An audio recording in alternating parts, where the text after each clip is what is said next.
Muito bem, um dia importante aí, um passo importante da polícia para tentar elucidar todas as mortes da Morgana e da Lucilene. Vanderlei está ao vivo ao lado do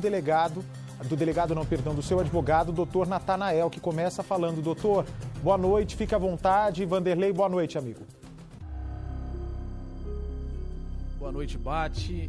Estou aqui ao lado do meu cliente, Vanderlei. Gostaria de agradecer você mais uma vez pela oportunidade que está me dando de trazer aqui meu cliente para se defender dessas graves acusações contra ele. Inclusive, eu gostaria de deixar aqui consignado meus sentimentos pela família da Morgana, né? Inclusive, eu tinha passado essa informação aqui há uns meses atrás, preliminarmente, os dados do cadáver, e que tudo levaria a crer que, de fato, não seria a Lucilene aquela pessoa, né? Inclusive, vou renovar aqui, dizer que eu acredito, sim, que a Lucilene esteja viva.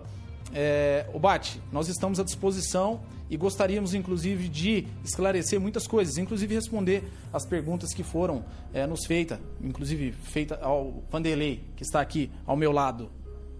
O Dr. Guastelli, inclusive, disse que se tivesse oportunidade de ficar frente a frente com o Vanderlei, a pergunta que ele faria é a seguinte, não é, doutor? Se ele poderia revelar o local onde está o corpo da Lucilene, não é isso? Porque a defesa não, o assistente de acusação, que vai ser o doutor Guastelli, acredita piamente na culpabilidade do Vanderlei. É isso, doutor Guastelli? Exatamente, porque todos os indícios que estão lá no inquérito policial, né, na comarca de Porto Ferreira, apontam, né, o Vanderlei como o único suspeito. Se ele é o único suspeito, né, então eu gostaria de saber, né, aonde está o corpo da Lucilene. Pois não, Vanderlei. Bate, se me permite, até porque eu entendo que a pergunta do Dr. Guastelli é uma pergunta técnica. E o Vanderlei, ele também faz uso de advogado, no caso aqui eu figuro como advogado de defesa. Né? O Dr. Guastelli, eu observei, inclusive, quero dar boa noite a ele aqui e dizer que pessoalmente não tenho absolutamente nada contra ele. Ele está do lado da família, na minha opinião não tem lado aqui, mas ele se colocou no papel de assistente de acusação e eu vou ter a liberdade aqui de fazer uma pergunta a ele, se ele puder me responder. O Dr. Guastelli, ele como assistente de acusação, ele sabe que nós temos o Código de Processo Penal que prevê essa situação. Né? E eu gostaria de perguntar para ele se ele, né, como ele mesmo já disse que acredita ser o Vanderlei o culpado, quais as provas que ele solicitou, até porque o advogado, quando ele atua como assistente de acusação, lembrando aqui mais uma vez que o promotor é o titular da ação penal pública incondicionada, que é o caso, né? Nós estamos aqui hipoteticamente tratando de uma situação de homicídio. Eu gostaria que o Dr. Guastelli esclarecesse aqui, não só para mim, mas também para o Vanderlei e todas as pessoas que estão acompanhando o programa, quais foram as provas que ele solicitou, tendo em vista que na figura de assistente de acusação ele tem a possibilidade de estar manejando esse tipo de pedido. Essa é a minha primeira pergunta e depois eu vou dar aqui a oportunidade do Vanderlei, que ele também tem algo a dizer. Quer falar, doutor Guastelli? Fica à vontade, se o senhor também não quiser responder, é seu critério.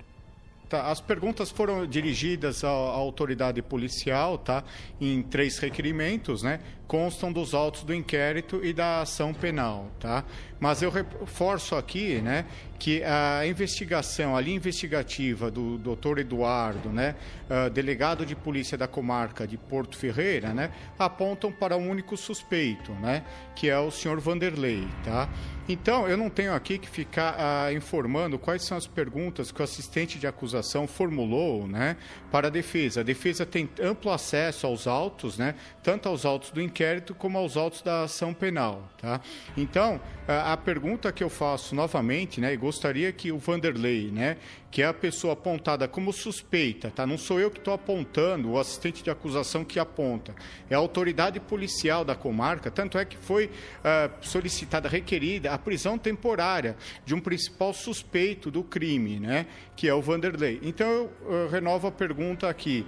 Onde está o corpo da Lucilene? Porque caso ela tivesse viva, tá? Com certeza, né, ela teria retornado para a comarca de Porto Ferreira. Ou, se tivesse internado em algum hospital, né, com algum problema psiquiátrico, né, com a repercussão que o caso tomou, tá, as pessoas teriam reconhecido, como já em outros casos que nós vimos aqui, assistimos no Cidade Alerta, né, que pessoas desaparecidas, né, inconscientes, foram reconhecidas e informadas à família, o que não ocorreu. Mesmo porque, né, não houve nenhuma movimentação bancária na conta dela durante esses 8 meses. Então, renovo a pergunta ao Vanderlei. Onde ele colocou, né, o corpo da Lucilene?